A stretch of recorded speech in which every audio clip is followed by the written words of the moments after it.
होती है वो सांसारिक बात से तालमेल नहीं बैठा पाती और नहीं बैठ पाता है, जिसके कारण क्या होता है ना कि हम लोग अध्यात्म की तरफ अग्रसर नहीं हो पाते। बिल्कुल बात ही है। क्यों? क्योंकि अगर मैं आध्यात्मिक आनंद में अगर मैं डूब भी रहा हूँ, आनंद में डूबने की बात तो दूर की बात है। पहली तो कोई भी इंसान है, कोई भी इंसान हो, सही बात, सिर्फ बात सुनने मात्र की बात हो रही है। तो वो आध्यात्मिक बात अगर किसी से सुन भी रहा है तो वो एक आ, कुछ समय अंतराल के अंदर ही सुन रहा है ना। मतलब कुछ एक आध दिन में सुन रहा है, लेकिन बाकी का वो अपना समय जो बिता रहा है वो कहाँ बिता रहा है? समाज में बिता रहा है ना। और समाज में जहां पर भी वो बिता रहा है अपना समय, तो वहां पर कोई भी उस प्रकार का व्यक्ति नहीं है ना। जिस प्रकार के व्यक्तित्व की वो कामना करके सोच रहा है कि मुझे इस प्रकार के व्यक्तित्व वाले लोग ही संसार में मिले, जो आ, मेरी इस आध्यात्मिक उन्नति को बरकरार रखें या बनाए रखें। लेकिन क्या होता है कि वो नहीं मिलते हैं, जिसके कारण क्या होता है कि वो फिर से उस सांसारिक स्थिति में अपने आप को रंग देता है, रम जाता है। समझे? क्योंकि जो हमारा मन है वो चंचल है, प्रत्येक व्यक्ति का। उस चंचलता को चाहे रोकने के लिए कहो, चाहे उसको रूपांतरण करने के लिए कहो, तो बहुत समय लगता है। ठीक है, रूपांतरण करने के लिए हमें जानना पड़ता है, और जानने के लिए फिर हमें समय लगता है, और जानने के लिए हमें वैसे ही, चाहे वो किताबों का सहारा ले, चाहे वो आध्यात्मिक गुरुओं का सहारा ले, चाहे वो धार्मिक अनुष्ठानों का सहारा ले, कोई भी चीज जो जानने के पश्चात हमारा जो रूपांतरण, मन का रूपांतरण हो जाए उस परमपिता परमेश्वर के प्रति। समझेगा? और अगर कोई रोकने की प्रक्रिया में लगता है तो रोकने की प्रक्रिया में वो क्या करता है, और ज्यादा उसको चंचल बना देता है। ठीक है, रोकने की प्रक्रिया क्या हो जाती है कि वो दबा रहा है चीजों को, वो मन की चीजों को क्या कर रहा है, और दबा रहा है। बातें सुनने में अच्छी लगती हैं, कहीं पे भी हम बैठते हैं, उठते हैं, जो भी, और कहीं पर भी मतलब ये होता है, बात जो कहीं पर भी अगर मैं कह रहा हूँ तो वो उस बात के लिए कह रहा हूँ कि जहाँ पर आध्यात्मिक चर्चा हो रही हो। कहीं पर का मतलब ये मत समझना कि किसी भी अरे गहरे के साथ उठ के बैठ के, तो वहां पर जाके बातें सुनने में अच्छी लगती हैं, लेकिन बातें सुनने के बाद जो कार्य करना होता है, बातें सुनने के बाद जो कार्य करना होता है, वो कार्य हम नहीं कर पाते हैं। और फिर उन्हीं बातों में कई और बातें निकल जाती हैं, चाहे मन के बारे में ही, चाहे वो आत्मा के बारे में ही। तो समझ नहीं आता कि जो पहली बात कही गई उसको मानो, कि जो दूसरी बात कही गई उसको मानो। मैं चलूं तो चलूं, कौन सी बात पे चलूं? ये और ज्यादा, फिर लास्ट में सिर्फ एक ही चीज बचती है कि बात गई भाड़ में। सीधी सी बात एक यही है कि जब तुमसे कुछ नहीं हो रहा है तो सदगुरु के चरणों में समर्पित हो जाओ। लेकिन किसी के चरणों में समर्पित होने का मतलब ये हुआ कि अपनी गर्दन काट के रख देना। भैया, समर्पण का भाव ये नहीं है कि मैं बस नाम चिल्ला रहा हूँ, फोटो गले में टांक ली, घर पे लगा दी, आरती वारती घुमाने लगा। यही चीज तो पहले से ही करते हुए आ रहे हो, यही चीज तो पहले से भी करते हुए आ रहे हो ना।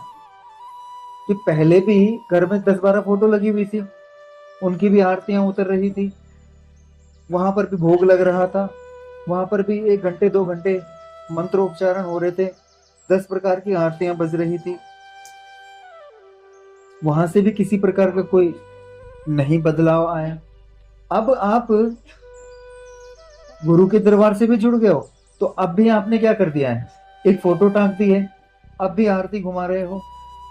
ठीक है, अब भी आधे घंटे तक आप वही 10-12 भजन चला के, ठीक है, 15-20 मिनट की आरती लगा के, तिलक लगा के, अभी तो वही चीज हो रही है ना। बात ये हुई हो गई है कि पहले जिनकी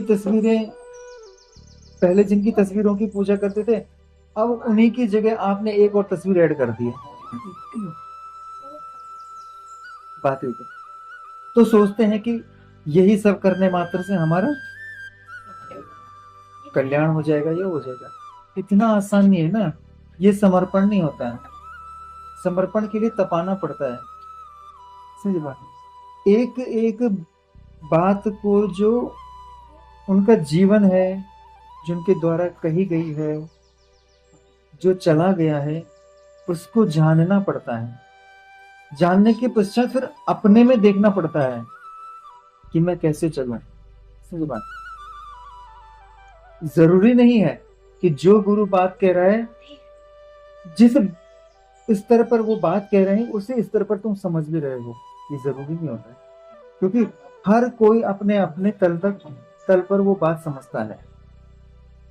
अगर कोई एक बात उन्होंने कही है, सही बात, और अगर वही बात अगर वो प्रत्येक व्यक्ति से पूछेंगे, वही बात अगर वो प्रत्येक व्यक्ति से पूछेंगे, तो प्रत्येक का अपना अपना एक अलग उत्तर होगा। इसका मतलब हर किसी ने अपने अपने तल तक उस बात को, आप ये देखिए कि आपने अपने तल को कितना गहरा बना लिया, कितनी गहराई में आप उतर गए हैं, उस प्रेम के, उस आनंद के कितनी गहराई में आप डूबते जा रहे हैं, कितना उतर रहे हैं। समझी बात, वहां पर कुछ बचेगा ही नहीं फिर। समझी बात, वहां पर ना फिर सदगुरु रहा और ना फिर मैं रहा। मैं वो हो गया, वो मैं हो गया, कुछ बचा ही नहीं। समझ बात, ये होता है समर्पण भाव। और यहां तक पहुंचने के लिए बाप रे, समझ बात, बाकी तो सब एक वो है कि आए, इतना कुछ कर लिया, इतना वो कर लिया, इतना वो कर लिया, वह हो गया। किसी को भी किसी सब्जेक्ट से कोई मोहब्बत नहीं, नंबर से मोहब्बत है कि नहीं, कि नंबर अच्छे आ जाए, उसके बाद सारी किताबें बाढ़ में जाए, उसके बाद हमें कुछ नहीं पता। समझिएगा, तो यहां पर क्या कह रहे हैं कि जब मनुष्य को आत्मज्ञान प्राप्त हो जाता है तो वह संतुष्ट हो जाता है।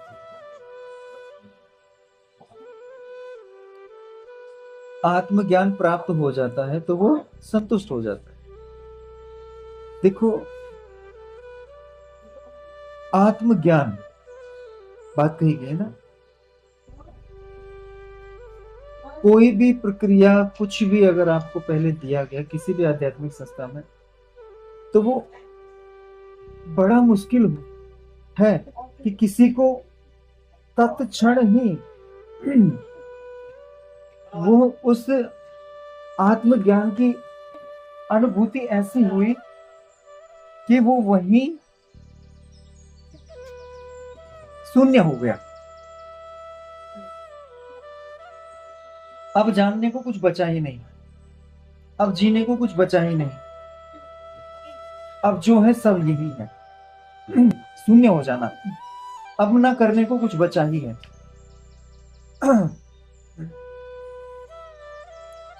ऐसा हो जाना होगा कोई विरला। जिस प्रकार अष्टावक्र जी ने अगर राजा जनक को ज्ञान दिया, तो उनको कुछ करने की जरूरत नहीं पड़ी, कोई दिया जलाने की जरूरत नहीं पड़ी, कोई ध्यान साधना करने की जरूरत नहीं पड़ी, बस तत्क्षण बोध मात्र, बस उतने में ही। तो इसका मतलब ये था कि उनके पूर्व जन्मों से ही वो बहुत साधना करते हुए आए हैं, इसलिए सिर्फ शब्द मात्र से ही आत्मबोध हो गया। और वो आत्मबोध हुआ, वह परम शांति प्राप्त हुई, वह परमानंद प्राप्त हुआ कि जो अब हटने वाला बिल्कुल भी नहीं। अब सब कुछ में रहते हुए, सब कुछ होते हुए भी, समझे बात, उसी में ही अब सब हो रहा है, सब चल रहा है, राजपाट भी चल रहा है, लेकिन मैं नहीं जुड़ा हुआ राजपाट, मैं उसी से जुड़ा हुआ हूं। अब आंखें भी देख रही हैं, शरीर भी चल रहा है, कान सुन भी रहे हैं, लेकिन अब मैं कनेक्टेड हूं उस परम, समझे बात। बस आत्मा जुड़ गई परमात्मा से, वो भी हो गई परमात्मा, समझे बात। बाकी शरीर जो है अपना कार्य कर रहा है, शरीर को करना है, समझे बात। लेकिन जो भी उपद्रव मचे हुए थे वो सारे शांत हो गए, ठीक है। अब ना ही आंतरिक उपद्रव बचे हुए हैं और ना ही किसी बाहरी उपद्रव से मुझे कोई असर पड़ रहा है। ये हो गया आत्मबोध। इच्छा रहित एवं शोक रहित हो जाता है। इस अवस्था में जो विश्राम करके स्थित है, जो इसमें ठहर गया है, उसे विचित्र ही अनुभव होते हैं, जो सांसारिक अनुभवों से सदैव भिन्न होते हैं, जो अवर्णनीय होता है। क्योंकि सुनने वाला उस अवस्था में नहीं पहुंचा है, उसे ये अनुभव नहीं हुए हैं, इसलिए उसे समझाना मुश्किल होता है। क्योंकि जिसने आत्मबोध को प्राप्त कर लिया है, जो आत्मबोध में जीने लगा है, तो वो पूरे सांसारिक अनुभवों से बिल्कुल विपरीत है, समझे बात। क्योंकि आज तक वो अनुभव हमने लिए ही नहीं है, तो उनके बारे में सुनने मात्र से हम उसका अनुभव तो प्राप्त नहीं कर पाएंगे, समझे बात। मैं बोलूं कि मैंने पानी पिया, समझे बात, ठीक है। अब तुम मेरे को बोलो कि पानी का स्वाद कैसा है, पानी का स्वाद कैसा है, मैं नहीं बता पाऊंगा। तो मैं क्या करूंगा, तुम्हें भी पानी पीने को दे दूंगा, मतलब काम क्या हुआ, वो मौन हो जाता है। मैंने मौन होके चुपचाप तुम्हारे से पानी की बोतल बढ़ाई, मैंने, तुमने पिया, तुम भी मौन हो गए, क्योंकि तुम्हें स्वाद का पता चल गया, समझे बात। अब दोनों ही मौन में वो बात जान गए, मैं भी मौन में जान गया कि पानी का स्वाद है, तुम भी मौन में जान गए कि पानी का स्वाद ऐसा होता है। मतलब शब्द की जरूरत ही नहीं पड़ी, क्यों? क्योंकि उसको बयान करने के लिए कोई शब्द है। इसी प्रकार उस आत्मज्ञान को बखान करने के लिए शब्द मात्र नहीं है। जो शब्द मात्रों को हम जो बात करते हैं ना, जो शब्दों से हम, वो सिर्फ एक ये है कि हम अपनी जिज्ञासा को और बढ़ाते हैं, हम अपनी जिज्ञासाओं को बढ़ाते हैं ताकि जिज्ञासा इतनी बढ़े कि एक दिन मैं भी मौन हो जाऊं, समझे बात। मतलब मुझे वो रास्ता है, शब्द क्या है, एक रास्ता है, ठीक है। बस शब्दों को छोड़ना ही पड़ेगा। जैसे यहां से तुम घर जाओगे तो ये रास्ता है घर तक जाने का, रास्ते को आपको छोड़ना ही पड़ेगा, तो ही मंजिल पे पहुंचोगे, घर पहुंचोगे। तुम अगर रास्ते को नहीं छोड़ोगे तो नहीं पहुंच पाओगे। इसलिए शब्द जो भी हम भी कहते हैं, जहां पे भी हम सुनते हैं सत्संग में, ठीक है, उन सब शब्दों को भी हमें क्या करना पड़ता है, छोड़ना पड़ता है, क्योंकि वो हमारा रास्ता बना रहे हैं, वो हमारी जिज्ञासा को और ज्यादा उसके प्रति। इसलिए क्या हुआ, और लास्ट में उनको भी छोड़ना पड़ता है। लास्ट में जब पता चलता है आत्मज्ञान का, तो पता चलता है कि क्या है, कुछ शब्द ही नहीं बचे यार, मैं कैसे बयान करूं, क्योंकि वो स्थिति मैंने स्वयं में जान ली है, देख ली है। उसके लिए तो कोई शब्द ही नहीं है, क्योंकि शब्द भी उसी से निकला है। क्या करूं? इस प्रकार के अनुभव प्रमाणों, सबूतों, तर्कों आदि से भी सिद्ध नहीं किए जा सकते हैं।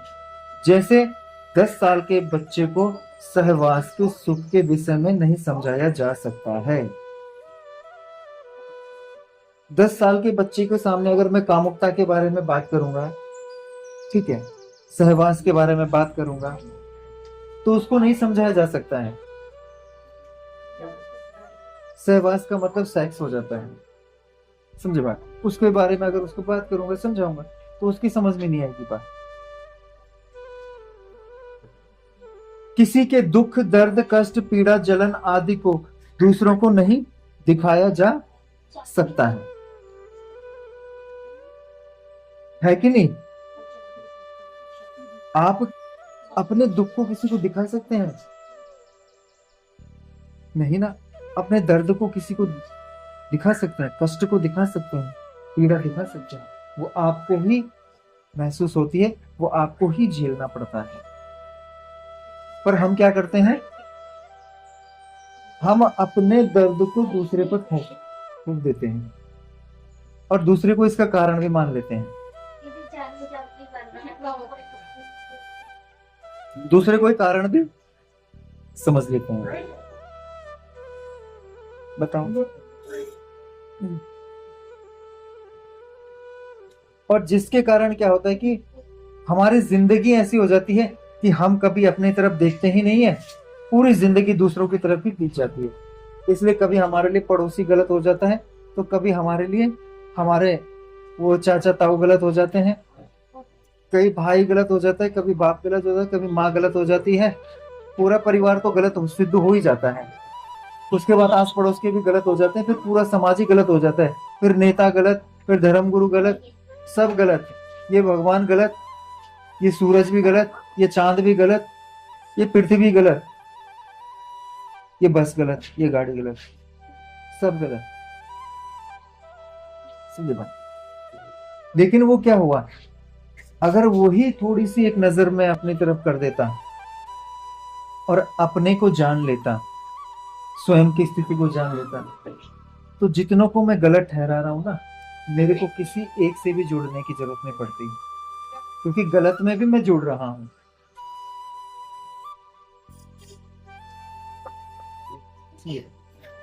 क्योंकि गलत में भी मैं किसी व्यक्ति से जुड़ रहा हूं, क्योंकि जितनी बार फिर वो दिखेगा तुम्हें, उतनी बार तुम्हें गुस्सा आएगा,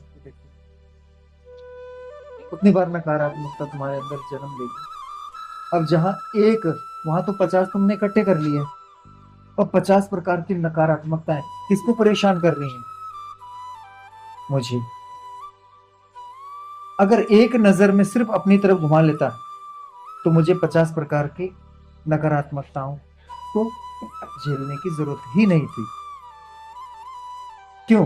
क्योंकि जब मैं स्वयं से जुड़ जाता तो मुझे किसी से जुड़ने की जरूरत ही नहीं थी, क्योंकि एक से दुख भोगने के बाद दूसरे के पास जाते हैं ना हम, ये मेरी सहायता करेगा, ये मेरी पीड़ा को समझेगा। समझे बात?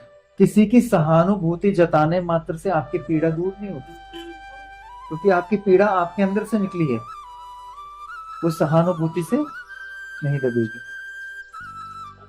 समझे बात? लेकिन उसकी सहानुभूति को हम ये समझते हैं कि मेरे अब ये दुख ये हर लेगा पूरे। कैसे हर लेगा? ठीक है, चोट तुम्हारे पैर पे लगी हुई है, घाव तुम्हारा हो रखा है, दूसरा सहानुभूति तो पट्टी उसकी करेंगे हम, है ना? मतलब वो तुम्हारा घाव अपने पैर पे लेके और तुम ठीक हो गए घूम रहा है, ऐसा तो नहीं होगा ना। तो सीधी सी बात, स्वयं पर ही कार्य करना पड़ेगा, बिल्कुल करना ही पड़ेगा।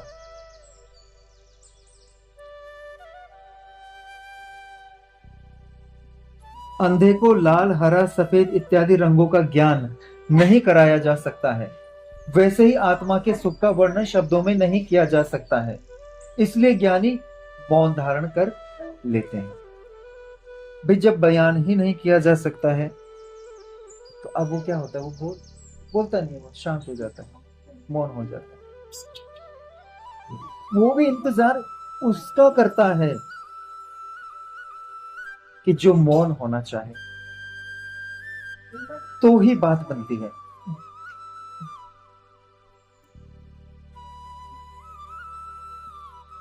नहीं तो बाकी सबको कहीं ना कहीं उस तरीके से रख देता है।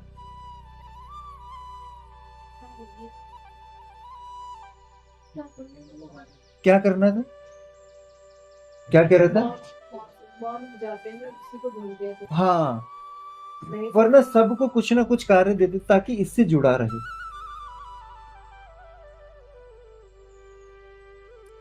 मतलब ताकि उस परम पिता परमेश्वर की एक नियमावली से जुड़ा रहे, तो सबको कुछ ना कुछ काम दे देते हैं कि तू ये कर ले, तू वो कर ले, ठीक है, तू दरबार बन जा, दरबारी बन जा, तो झाड़ू पोछा लगा ले, ठीक है, तो ये पेपर बांट के आ, तो आश्रम में सेवा कर ले, तू ये कर ले, तू वो कर ले, कुछ भी होता है। मतलब एक तरीके से जोड़ना जो भी है। लेकिन कोई विरला है कि जो कहता है कि यही स्थिति चाहिए कि जहां मैं भी चुप रहूं, तू भी चुप रहे, बस फिर भी बात होती रहे। जो बात मैं समझ रहा हूं अंदर और मैं मुस्कुरा रहा हूं, वही बात तू भी समझ रहा है अंदर, तू भी मुस्कुरा रहा है। अब मुझे बोलने की जरूरत ना पड़े, अब तुझे भी मुझे बोलने की जरूरत ना पड़े, ठीक है।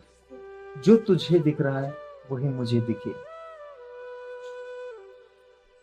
जो मैं हो गया हूं वही तू हो जाए, और जो तू हो गया वही मैं हो जाऊं। कोई बिरला ही आ जाता है, उसके लिए फिर कोई बंधन नहीं रहता है। उसको ही कहते हैं गुरु, जा तू आजाद है, अपना रास्ता है।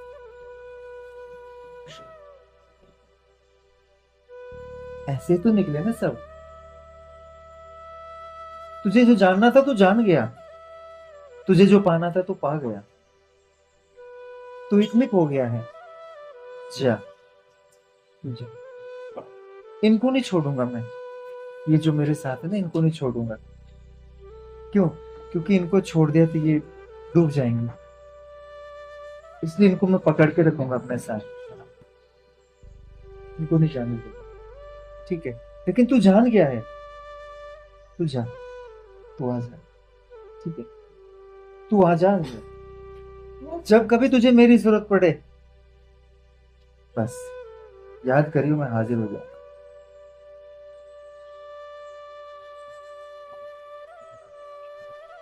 इसमें पुरानी धारणाएं, मान्यताएं आदि सब गिर जाती हैं। जैसे सपने के टूट जाने पर एक पल में सब कुछ बदल कर नया सामने आ जाता है, वैसे ही आत्मज्ञान के क्षण में यह संसार रूपी स्वप्न टूट जाता है और नवीन संसार में वह प्रवेश कर जाता है, जिसे ना उसने पहले कभी देखा है, ना सुना है, और ना ही जाना है, ना ही जाना है।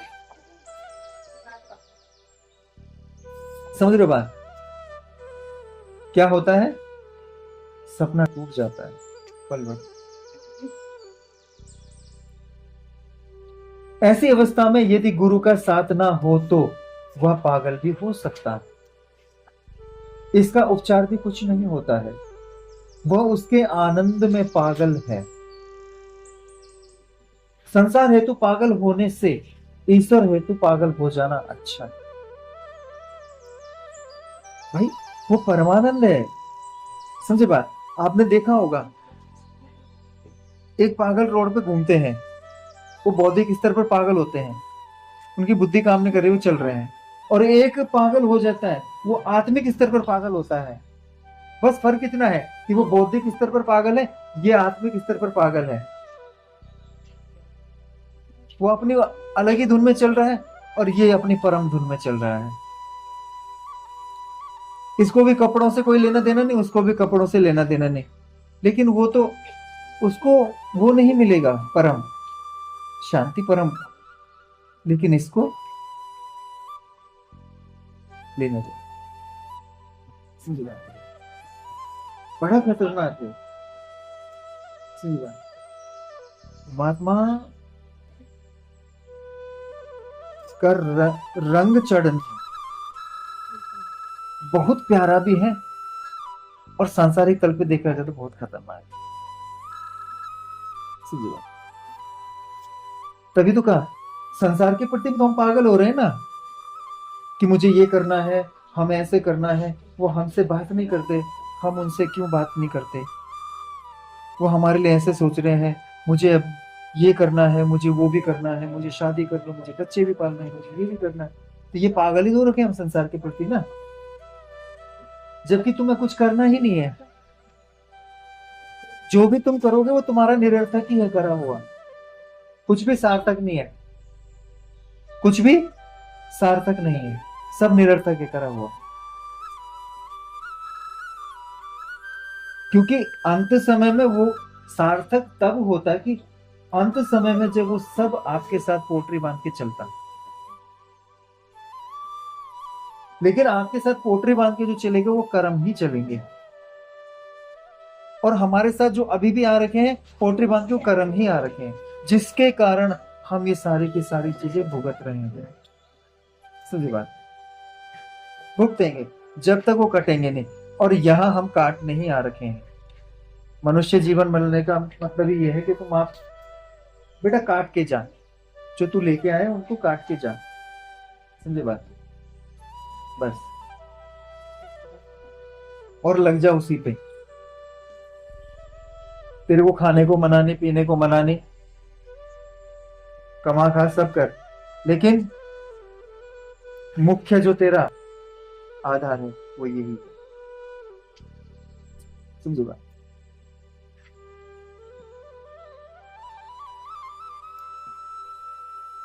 ऐसा पागलपन भी वरदान है।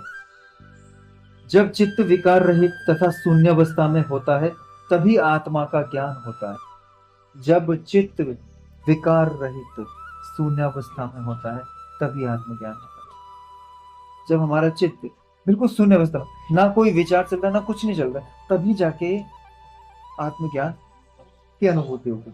वरना जब तक विचार चल रहे हैं, हम करने में बैठे हुए हैं कि मैं ध्यान करूं, मैं ऐसे रहूं, वैसे रहूं, क्योंकि सारी चीजें हमारी कुछ ना कुछ जुड़ी हुई हैं अभी भी शारीरिक तल पर, मानसिक तल पर, जो हम उनको किए जा रहे हैं, जहां तुम्हें कुछ पता ही नहीं चल रहा है।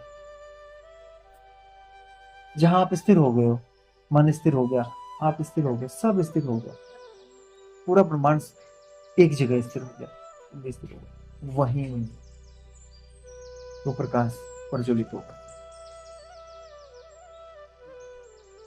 इसी का नाम ध्यान एवं समाधि हो।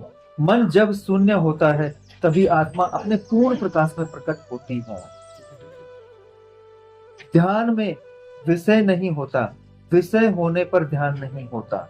चिंतन मनन भी ध्यान नहीं है। ध्यान किया भी नहीं जाता, करने से ध्यान होता भी नहीं है। कुछ ना करना ही ध्यान।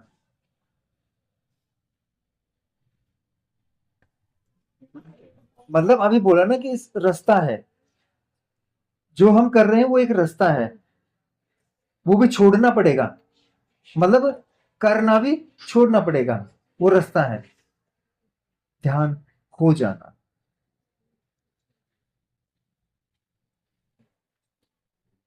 कुछ बचा नहीं, बस हो जाना। नहीं समझ में आ रहा होगा, लेकिन जब समझेगा, स्थिति धीरे धीरे धीरे धीरे वहां तक आएगी, बड़ा आनंद आएगा।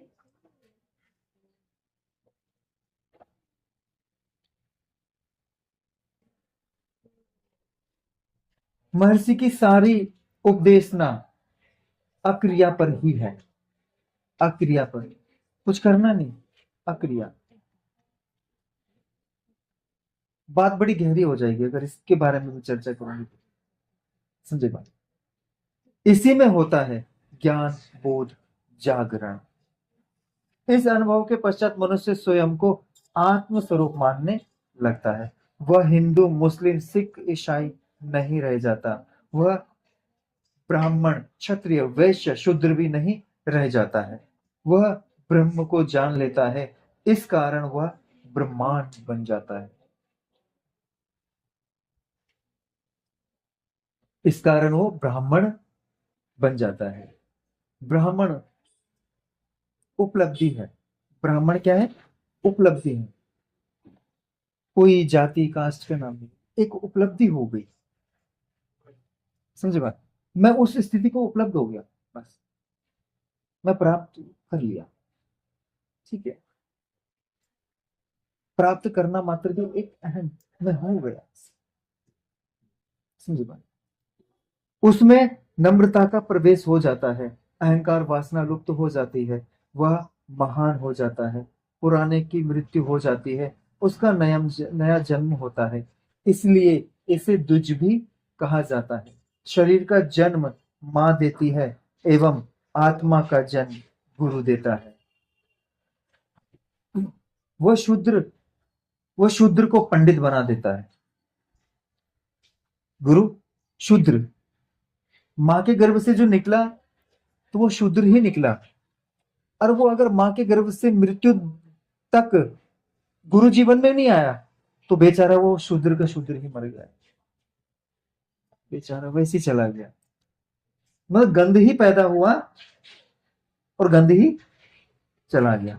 सीधी सी बात है, बुरा लगे भला लगे क्या, सीधी बात। हम जैसे गंदों को भी तो उठा लिया ना किसी ने, संभाल लिया ना, वरना ऐसी गंध में जिंदगी बीतती रहती। वह शूद्र से पंडित बना देता है, मनुष्य को परमात्मा बना देता है, मनुष्य को परमात्मा बना देता है। देखो, परमात्मा की तरह पूजा होने लगती है। वाह! इसीलिए गुरु की महत्ता ईश्वर से भी ज्यादा है। ईश्वर ही गुरु के रूप में प्रकट होता है, यही गुरु का महत्व है। इस ज्ञान प्राप्ति का विद्यालय है संन्यास, और अंतिम फल है आत्मानुभूति, जहां पहुंचकर मनुष्य मुक्ति प्राप्त कर लेता है। यही जीव की अंतिम परिणति है, परमानंद की अवस्था है, यही है।